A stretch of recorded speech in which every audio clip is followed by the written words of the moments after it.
৮ই March আন্তর্জাতিক নারী দিবস।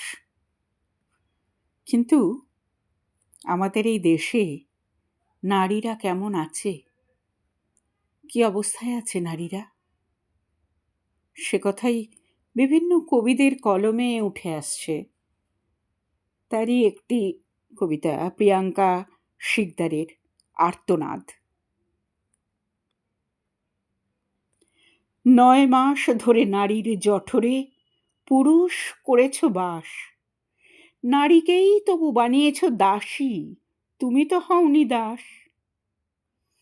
মাতৃরূপিণী এ নারী তোমার সৃষ্টির কারিগর, যুগে যুগে নারী পূর্ণ করেছে তোমার শূন্য ঘর।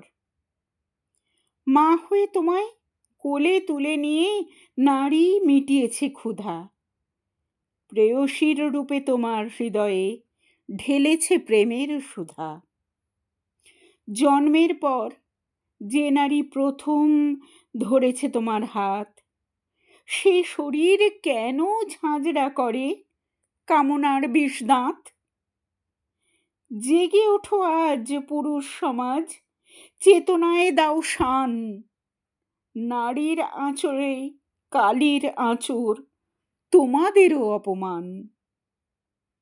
নারী সম্মানে কাদা ছুঁড়ে যারা, ভেঙে দাও সেই হাত। নতুন ভোরের সূর্য হাসুক ঘুচে আঁধারের রাত, নতুন ভোরের সূর্য হাসুক ঘুচে আঁধারের রাত।